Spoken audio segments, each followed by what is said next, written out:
Join host Laura Brown as she introduces life-changing intuitive tools, live on-the-air intuitive tarot readings, guided energy work to help you align with your highest good, and inspiring conversations. Each show blends Laura's natural psychic gifts with her traditional training as a counselor and coach to provide you with a down-to-earth approach to living your most aligned, most inspired, and most elevated life. So grab your drink of choice, sit back, relax, and join us for another episode of Intuitive Alchemy Radio. Here is your host, Laura Brown.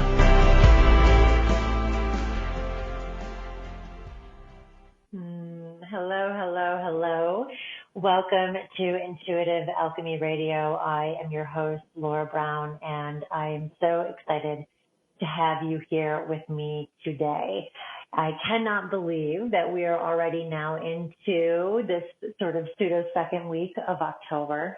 If you tuned into the last show, you know that the energy of October is kind of packing a little bit of a punch.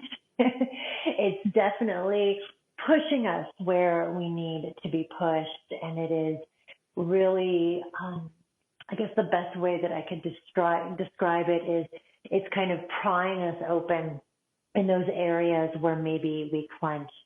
And it is such a powerful threshold month to begin with.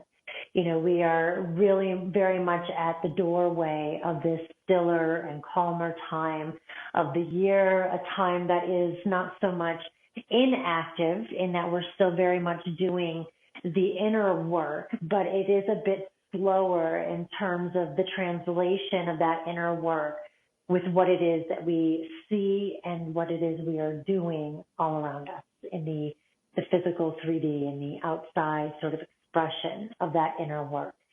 And I wanted to begin the show touching on this a little bit because I've had so many of you reaching out via email, over on Instagram at intuitivealchemy.co. If you're not following along, I highly encourage you to do so. But I've had just a wash of contact coming through, people kind of yelping, going, what is going on? What is happening? Lots of people in the throes of, the really just draining emotionality, the tears that don't stop falling. It is a little bit heavy at the beginning of the month and beginning and middle, I should say. We're not quite through with the energy yet. And compounding that, though we're not talking about it here in the month of October, maybe next month, we have Mercury that's going retrograde at the end of this month. So we have all of these attributes, all of these situations, all of these people and things that we thought we had kind of buttoned up, that we thought we had dealt with, that are suddenly popping their heads up, that are all of a sudden sort of going, hey, remember me? You thought you were rid of me, but nope, here I am. And so there's a lot of that going on, along with this sense for many, many, many of you who've gotten in touch with me of just having some upheaval, having plans that just suddenly blow up and going, oh my gosh, that just happened. I don't even know, how that happened. So it's out of left field. It's so surprising, and it's likely that it's just so completely out of the realm of what you thought possible that suddenly, there's no accounting for it. There was no preparedness. There was no, means through which you could have even prepared because it is so out of left field. And so while this is happening, what I really want to encourage, and again, if you haven't already, you'll have the replay of it next week, the October energy and the individual sign-by-sign readings. That's going to be an encore show next Wednesday, but additionally, if you don't want to wait, you can go and listen to the replay on iTunes, iHeart, all of them. They have it on hand. But what I want to encourage all of us to remember is that we are being pried open. We are seeing this release, and we're feeling it obviously as well, because whatever it is that is crumbling already imparted the wisdom that it was meant to. whether it was, plans that are falling through and we're heartbroken that something we worked really hard for is not happening now, at least, maybe ever. But what we really maybe needed from that experience wasn't that idea coming to fruition, but rather all that we had to push through, all that we had to discover about ourselves, all of what we had to believe about what we are capable of doing in order to even entertain the possibility of this idea coming to fruition. That may have been the medicine. So it is kind of stepping a little bit back. It's about trying to find a means through which we can have a little bit of a higher elevation so we can see the totality of what is going on rather than just being in the trenches where it's super hard for us to see beyond our emotional reactivity, beyond our attachment, beyond our expectation. In the trenches, it's so hard to see how, for example, the lesson, the medicine of something that's happening may have been, taught to us or given to us in a different form. And so when we give ourselves the buoyancy of perspective, what we help ourselves to do is to understand why, even if it's still not desired, we're allowed to say, this is not what I want. We're allowed to kind of kick our feet a little bit and have a momentary little tantrum. But this perspective, this buoyancy that perspective provides us, helps us to see the bigger picture. And that's really what the first couple of weeks of October are really about. That very medicinal remembrance that we are not here to simply stay in the static space, that we are not here to clench to expectation, that we are here through the notion of buoyancy and perspective to understand that there is a bigger plan at play. And the space that is being created is really where, towards the end of the month, we're going to see things soar. And it's all about generative possibility, my friends. We're going to be talking in a little bit with Brigit Esselmont of Biddy Tarot. And one of the things that I most gravitated towards her and her story was the fact that she and her entire career is an exercise, a lesson in generative possibility. We are staring down at the final 3 months of this decade. Truly let that sit in for a moment. Let that land with you. The final 3 months of this decade. What is it that we are still sitting on? What is it that we are still withholding from ourselves? How are we still playing it small? Generative possibility can only generate that which we believe is possible. That which we are willing to believe is possible. And so as we are closing down a decade in another 3 months, we have to ask ourselves, what am I really doing here? What am I ready to birth into this existence? What am I not willing to say? I started having an inkling, a curiosity, something teasing at the peripheral of my interest that I did not act on in an entire 10 years. What am I not willing to go into the next decade doing or not doing? Generative possibility, folks, is really our stepping into a space where we understand cycles are coming to an end. And we're always going through this cycle, right? Things are beginning, things are ending, there's an ebb, there's a flow. It is a natural cadence and rhythm to this human experience. But it is amplified right now because we are not just closing out another year, we are closing out a 10-year portal through which its own lessons, its own constructs, its own templates were very much in play. And now we have a choice as we enter the 2020 portal to choose for ourselves what habits and ways of being are going to be allowed to come into that space. And no better way can we truly step into a place of consciously and intentionally curating this new decade, this start of a new decade, then by telling ourselves, you know what, I'm going to start moving on the very things that I have been, procrastinating on, that I have been holding out on, that I have been making myriad excuses around, I'm going to start acting on them now. I'm going to start, before I even enter the 2020 portal, on a new footing. And that is a very powerful, powerful statement. And yes, you may not get everything that you've been procrastinating on, everything that you've been pushing your way towards accomplished by the end of the year. But you will be infinitely closer if you begin now than if you just continue to sit and wonder what if. Not to mention, my friends, that a little goes a long way. When we take those steps, when we begin to show, not just express, a commitment to the divine inspiration that we receive, the universe rises up to meet us. And it is even more true that this is going to happen as we close out this 10-year cycle and we enter into a new one.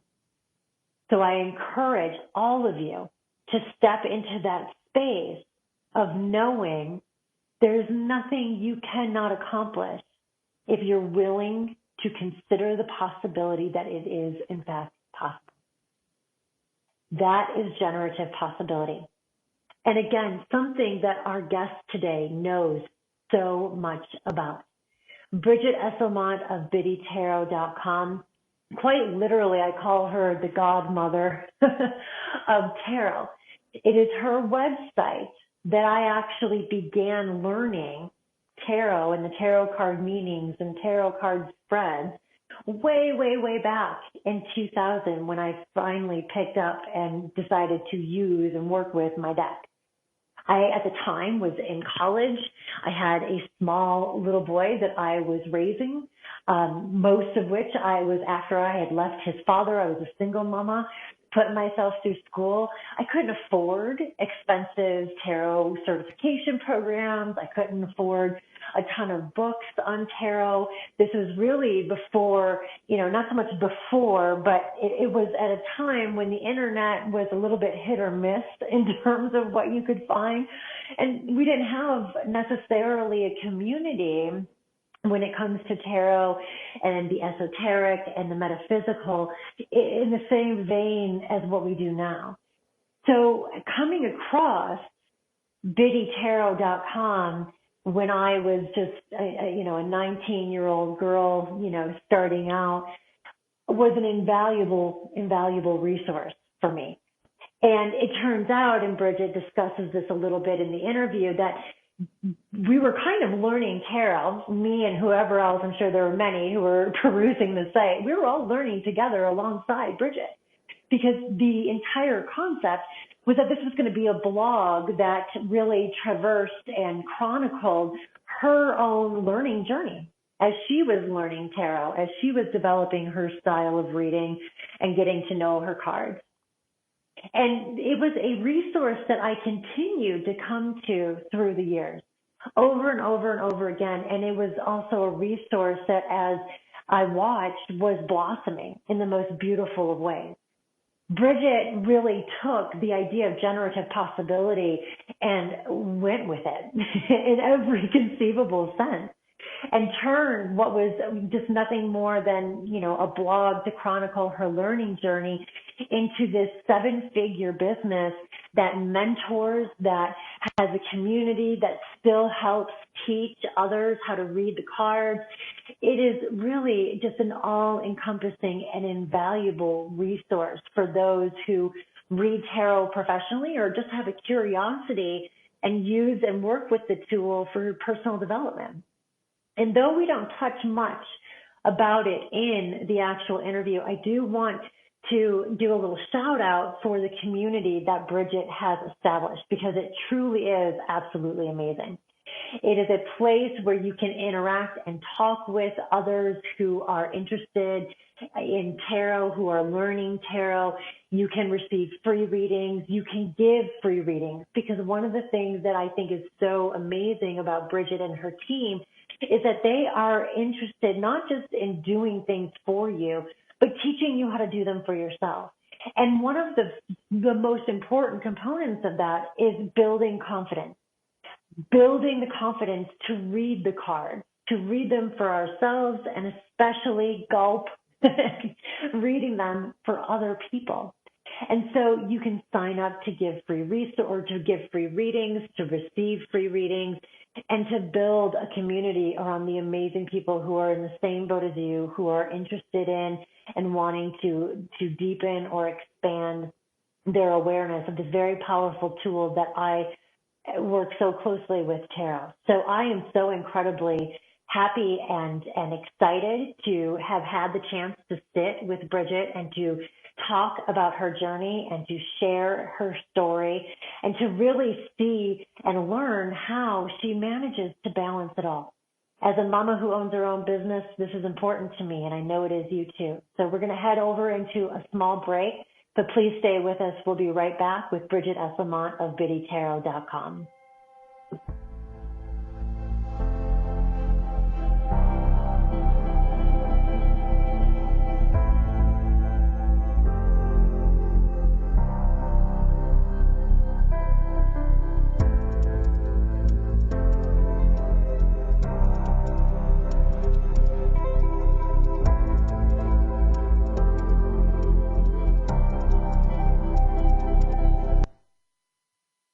Free your mind with OMTimes Radio, IOM FM. OMTimes magazine is one of the leading online content providers of positivity, wellness, and personal empowerment. A philanthropic organisation, their net proceeds are funneled to support worldwide charity initiatives via Humanity Healing International. Through their commitment to creating community and providing conscious content, they aspire to uplift humanity on a global scale. Connect at OMTimes.com. OMTimes, creating a more conscious lifestyle. My name is Victor Furman. Some call me the Voice. I've always been fascinated with human nature, spirituality, science, and the crossroads at which they meet. Join me Wednesdays at 8 p.m. Eastern on OMTimes Radio, and we'll explore these topics and so much more on Destination Unlimited. Wake up and text. Text and eat. Text and meet up with a friend you haven't seen in forever. Hi. Oh, hey. Text and complain that they're on their phone the whole time. Text and listen to them complain that you're on your phone the whole time. Text and whatever. But when you get behind the wheel, give your phone to a passenger. Put it in the glove box. Just don't text and drive. Visit StopTextsStopWrecks.org. A message from NHTSA and the Ad Council.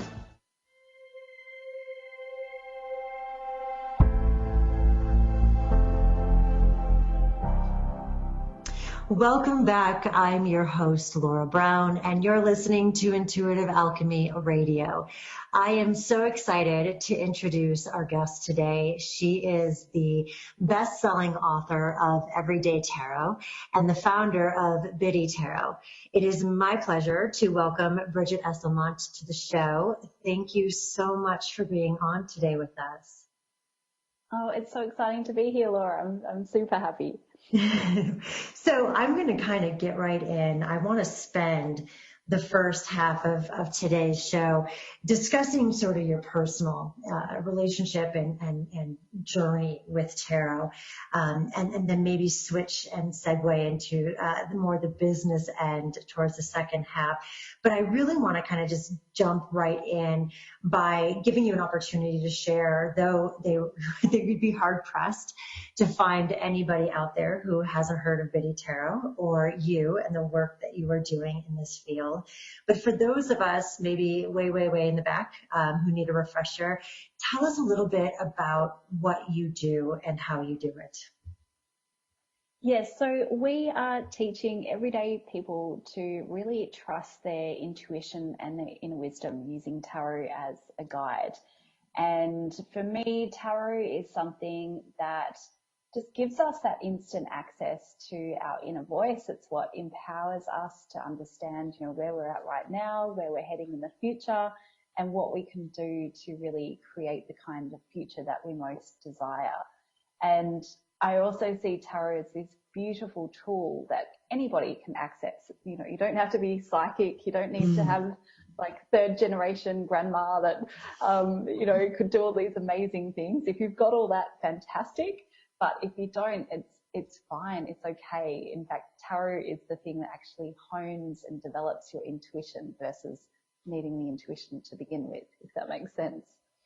No, it makes perfect sense. And it reminds me of what I was reading in terms of just how you approached tarot when you were still at university.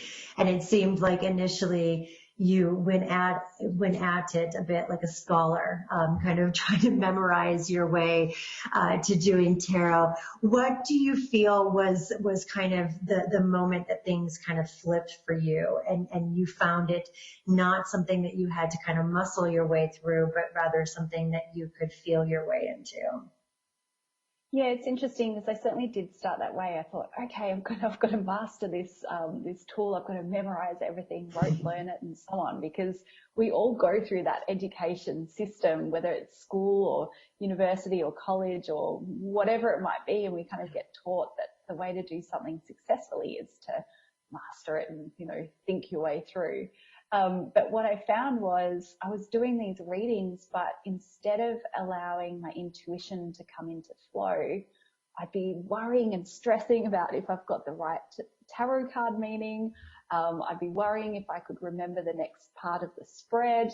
And this, my readings just felt like they were more anxiety filled than, intuition filled.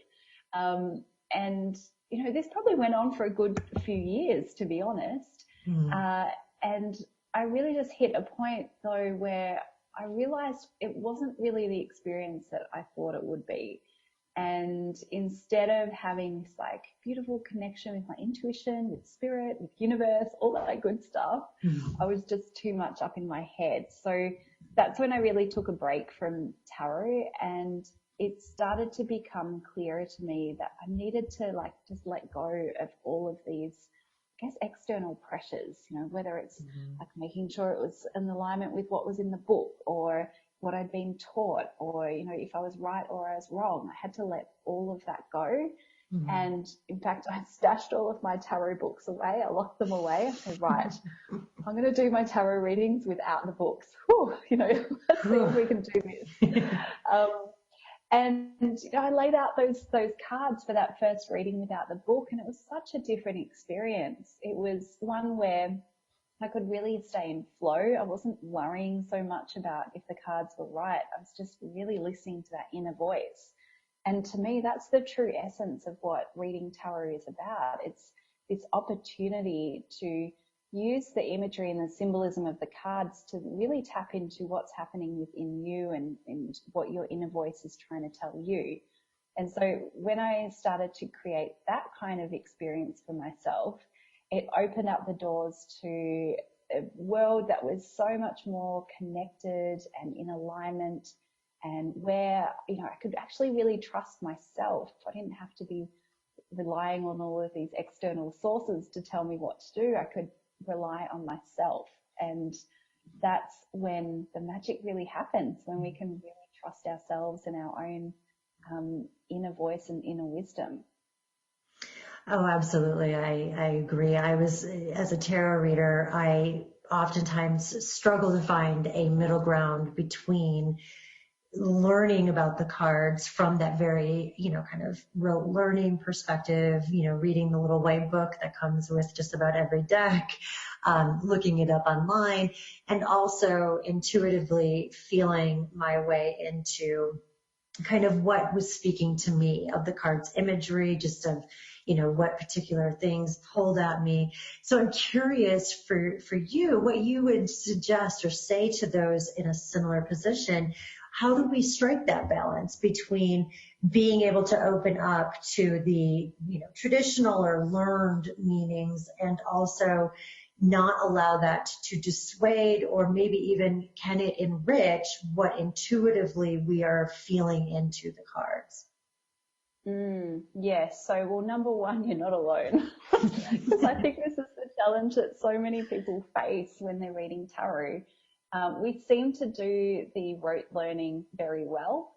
Most of us kind of take that route to begin with, and we fill our minds with what's in the books, and we learn the traditional meanings, and that is certainly valuable. There is in no way am I saying that we should just completely forget what's in the book. Right. Because tarot has such a rich tradition, and it comes from a lineage of wisdom and symbolism, and it's really important that we don't ignore that, because that's a core essence tarot is about. And this opportunity to also use the cards to open up to our own intuition. So in terms of practical advice, get started with the book. Start to learn about the background of the tarot cards and where they came from, and what's the core essence of each card. And then go, all right, thank you, books. I think I've learned enough now. I'm going to pop you away just for now. And then really trust yourself to have absorbed all the information that you needed to know, and then do the reading, knowing that now you can start to draw from your intuition and your inner wisdom, and the two will start to blend together. Later down the track, yes, go read the book, start learning more and more. Every time I read a tarot book and I look at the card meanings of how someone else has interpreted the cards, I always learn something new. So there's a huge amount of value in kind of those traditional meanings and how we interpret the cards. And at the same time, we've got to really use this as an opportunity to listen to our inner wisdom. And also what often, a lot of tarot readers ask me, it's oh, okay, Bridget, I did this reading and I started seeing, the horses, and it made me think of, really charging forward with something. But then I looked it up in the book and it said something completely different. And am I way off track here? And what I say to that is pay attention to both. Pay attention to the traditional meaning, because there's value in that, and also integrate it with what you're sensing and feeling as you're looking at those cards, because both will really contribute to that deeper meaning for yourself in that particular reading. Absolutely. And I think that we build a personal relationship over time, so that certain cards begin, when we see them in a reading, they can have a particular meaning for us that could be way different than maybe what the traditional meaning is, built upon kind of our experience reading those cards. Yes, and on that, I think the more that we can build up our own personal stories associated with the cards, the deeper our understanding goes. So, for example, one of the fun activities I do with my students is I get them to think about their whole life. It's easy, very easy. Think about your entire life, and then think about those pivotal moments in your life. Maybe it was a lesson learned, or a decision that you faced, or a hardship that you went through.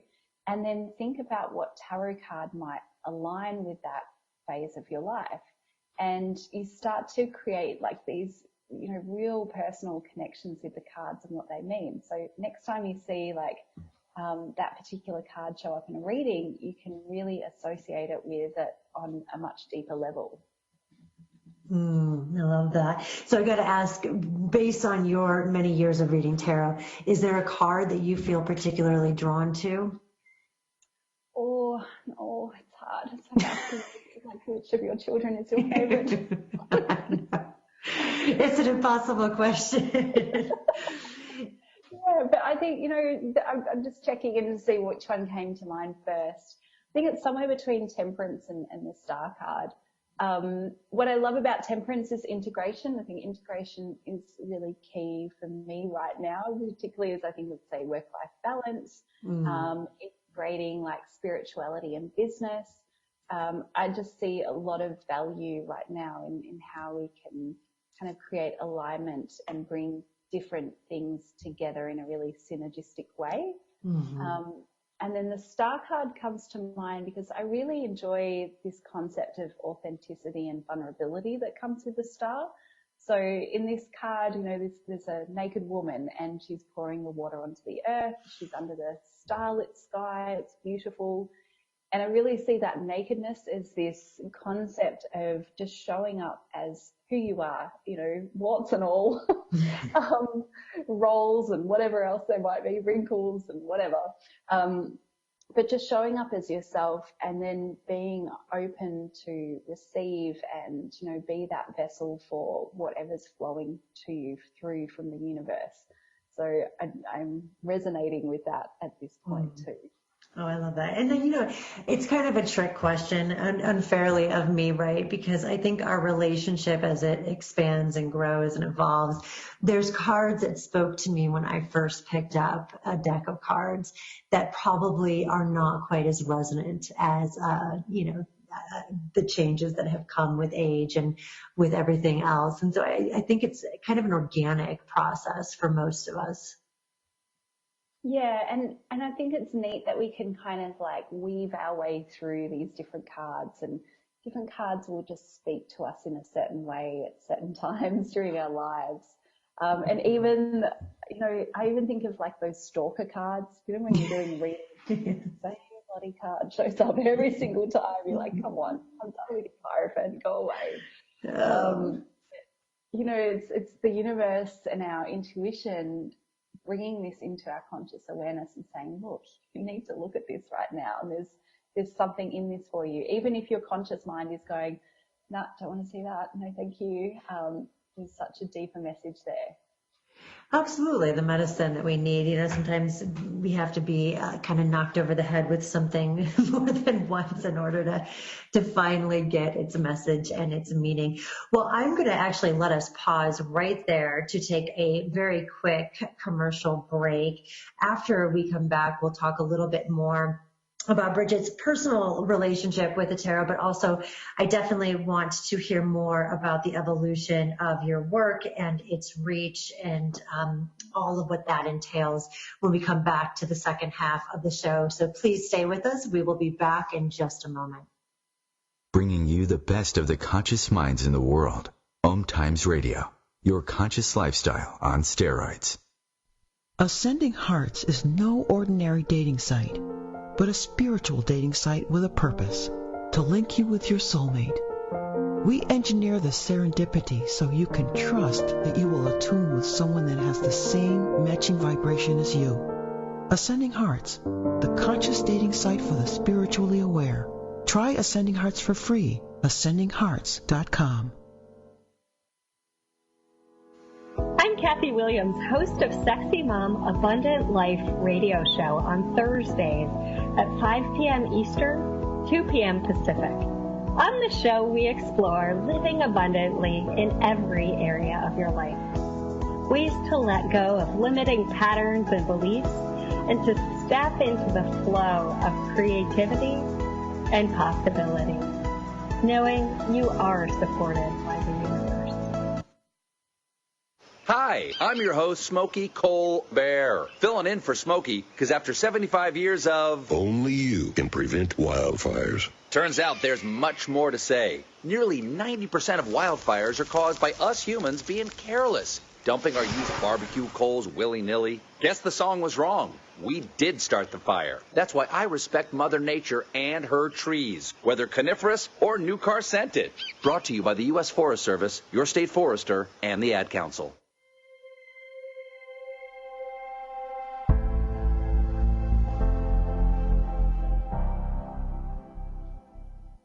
And we're back. You're listening to Intuitive Alchemy Radio. I am your host, Laura Brown. We've been talking with Brigit Esselmont, a best-selling author of Everyday Tarot and founder of Biddy Tarot.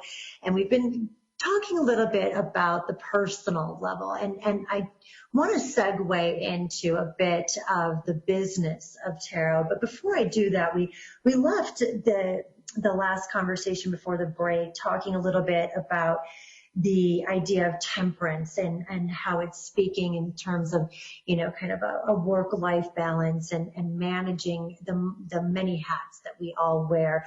And before we kind of segue, or maybe as a segue into sort of the business end of tarot and specifically what you've been doing, I would love to hear your thoughts on sort of how you find that balance. What is your sort of recipe, if you will, that is a non-negotiable for you? What feeds your well and allows you to find that inner state of integration and balance and harmony that temperance card so often, you know, reminds us of? I think step one is learning that, or knowing that I will never have that perfect balance.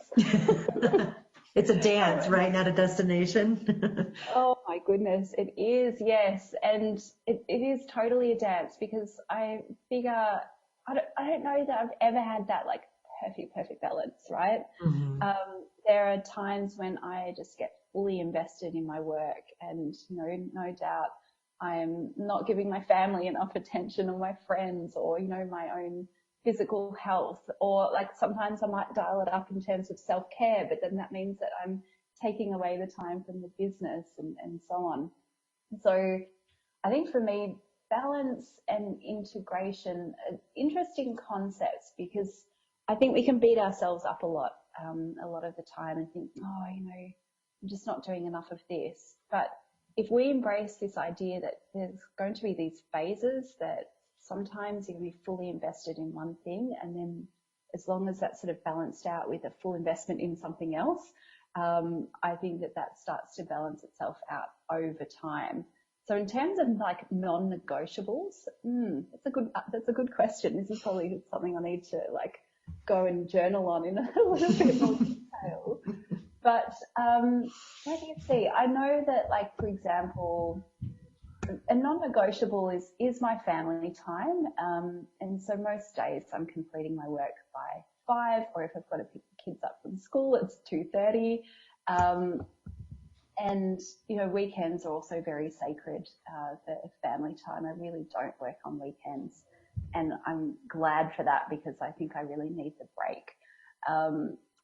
But I could totally do a lot better in terms of self-care and doing exercise and all that good stuff. So yes, I'm not sure that there is balance, but it's being forgiving and looking at how to integrate those 2 or 3 or 4 or 5 different priorities that we have in our lives. Well, no, I think that's a very authentic response, to be honest with you, because, you know, like I said, I definitely, balance is not a destination. I don't think that it's a place we arrive to. And therefore, you know, finally, yay, we can wave the banner of I've achieved balance. So I think that it is really, you know, your answer resonates on such a real level, because it reminds us that no matter what it is that we are doing, it comes down to priority. And when we're clear on those priorities, it helps us to kind of fit everything else in, even in those tiny little pockets between those priorities.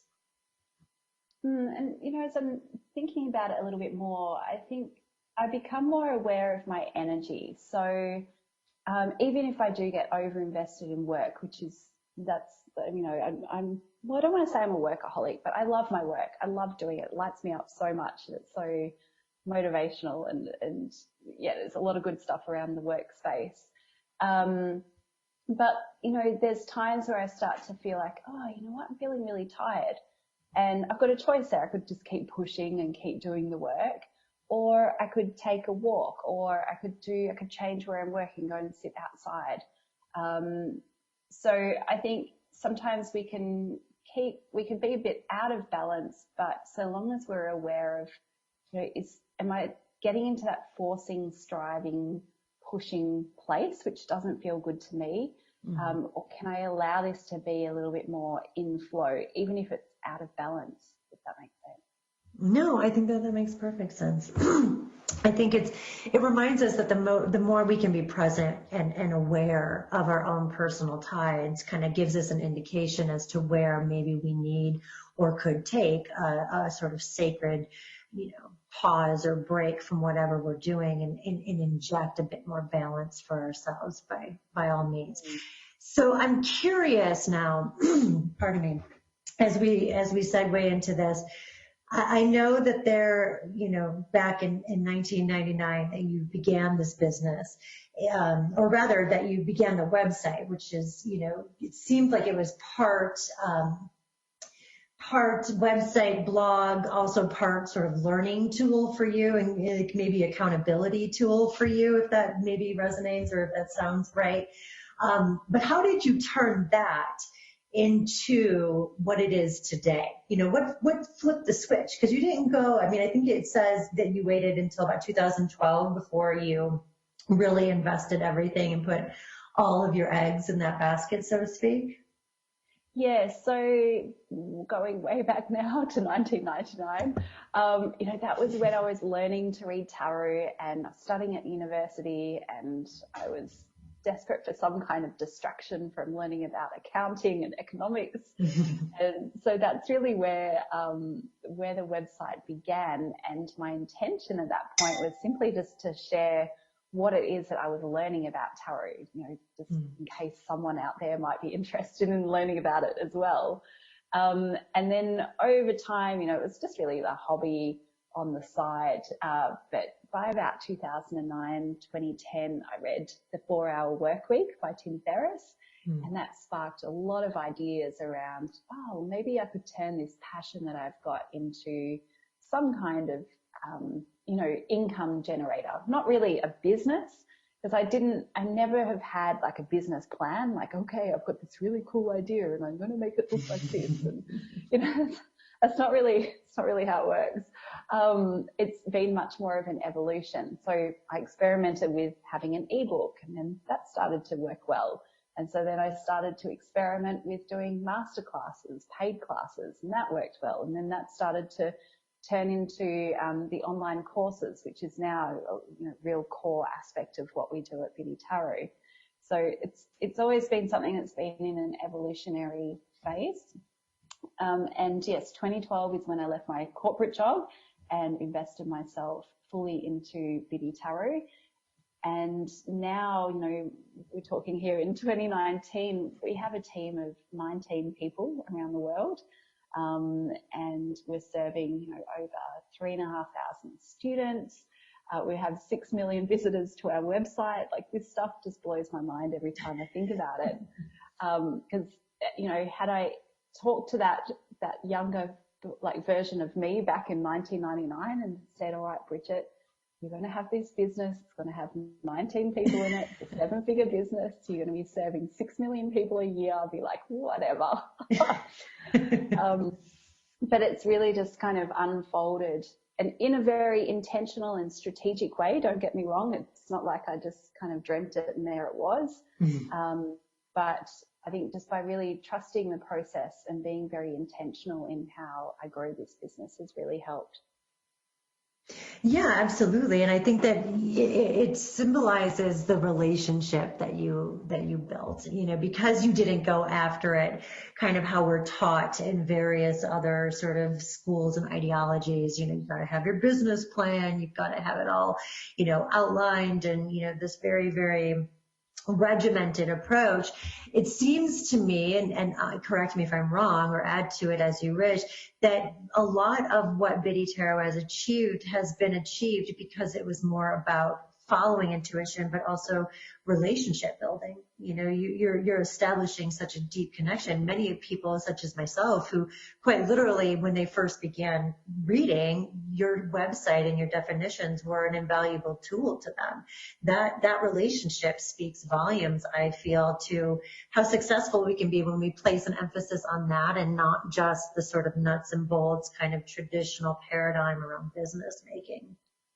And I mean, that's something that I learned through my corporate career. I was working as a management consultant for a few years. And the thing that was drilled into me as a consultant was, be of value, deliver something of value. And now as I think about Biddy Tarot, we're always thinking about what can we do that's delivering value?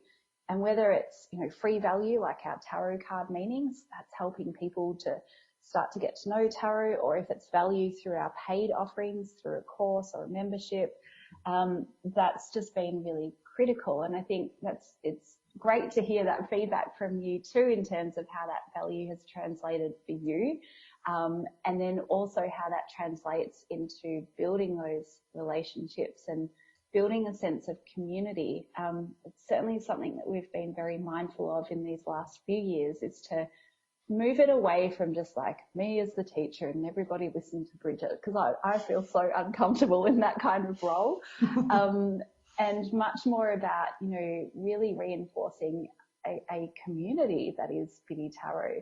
And like, for example, in Instagram, we celebrate our community. We share people's posts.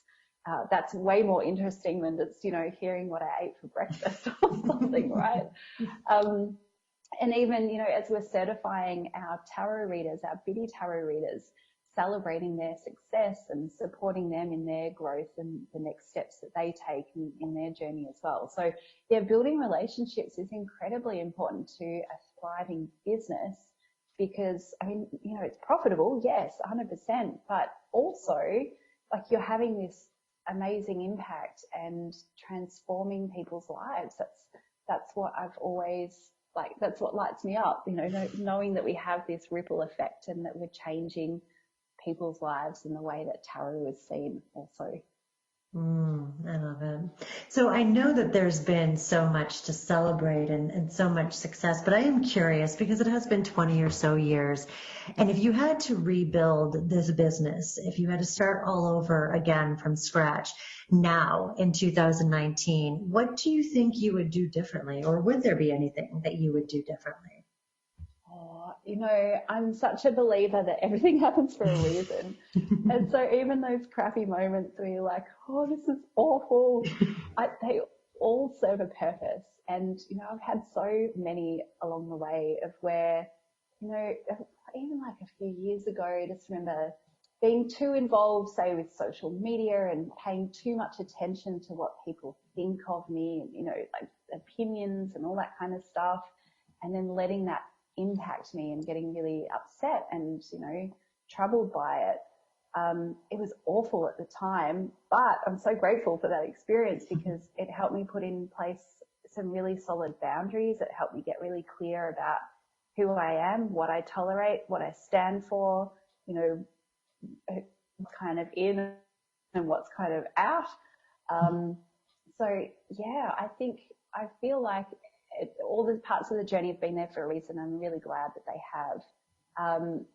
And, in these last few months, we've taken a big turn internally in that we've added another 5 people to the team in the last month, and quite high level, like strategic people. And we've set a really ambitious growth goal for the company. So there's little bits of me going like, oh my goodness, this is really big and scary. Do I really want to do this?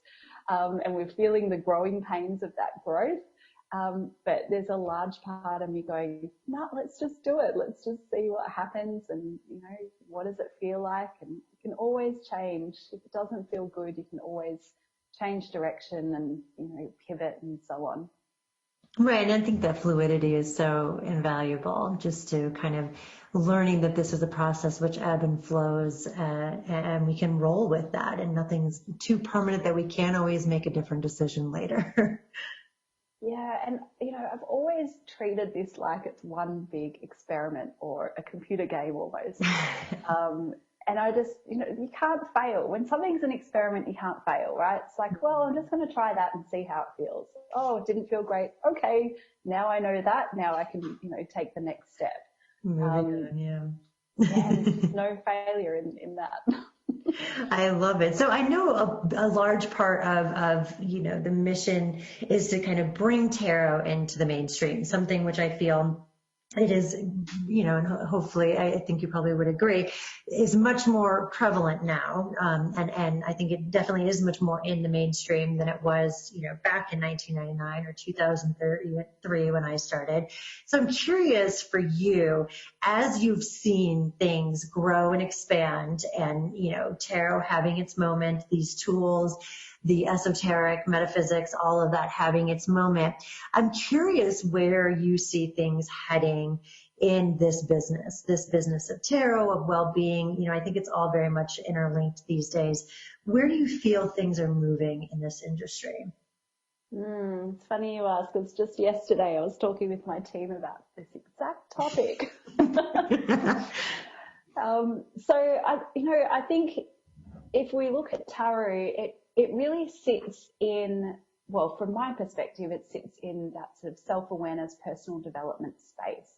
I think tarot is a lot bigger than just tarot, and it's a lot bigger than just divination and fortune telling and so on. And so when we see tarot as a tool of many that help you become more self-aware, that help to elevate really who you are and become the better version of yourself and so on, then we're looking at some really different and interesting trends that are going on in that space. So I feel that collectively we're becoming a lot more spiritually aware. Spirituality is, starting to become more prevalent perhaps than religion. I might be making a very brash statement there, but that's what I'm thinking. But I think, this whole idea of spirituality and self-awareness is becoming a lot bigger, and particularly with our younger generation. Millennials, for example, are using tools like tarot and astrology or journaling or just general self-awareness a lot more than perhaps older generations. But even then, our older generations are starting to wake up as well and see that life can be a very different experience when we understand ourselves and are connected to our intuition and our inner voice. So I think overall, where is this all heading? I think it's just a general awakening that's happening. And tarot is just one vehicle to get there. And there are many other vehicles that will also help in this like a collective awakening, collective consciousness that is really happening. I love that because it sounds basically like we're waking up to the idea that there's another part of our experience of ourself that we can invite on this journey, that we can make a part of this experience and really live the width as much as the length of this life. Yes, and also going from relying on external sources to validate, or to be an authority on how you need to do things, to now shifting this sense of control to within, that we have the answers that we need within ourselves. And we don't have to be always handing over our power to external sources, that we have that power within and then tapping into that inner source of power. I mean, to me, that's the core essence of what tarot is doing, and so many of these other conscious awakening type tools and activities that we are exploring at the moment. Oh, yeah, I absolutely agree. And on that note, I'm going to go ahead and just simply say thank you so much for allowing me to pick your brain and for sharing your thoughts. You have definitely been at the forefront of much of this movement, and I'm so excited to see how Biddy grows in the next year and beyond. Thank you so much for being a part of this show. I know that our audience is going to be chomping at the bit to absorb all of this medicine, so thank you. Awesome. Thank you, Laura. I really appreciate it, and I appreciate everything that you're doing to bring this message out into the world. Oh, absolutely. My pleasure. So next week, we will be back with another brand new show, closing out September's energy. Don't miss it. We will have all of the updates. You can also follow along at intuitivealchemy.co over on Instagram. We're going to thank Brigit and invite all of you to head over to biddytarot.com to see all the wonderful things that they are accomplishing over there, community, classes, certifications. It's absolutely amazing for this industry and well beyond. We will talk with you soon. I hope you have a wonderful, wonderful rest of your week.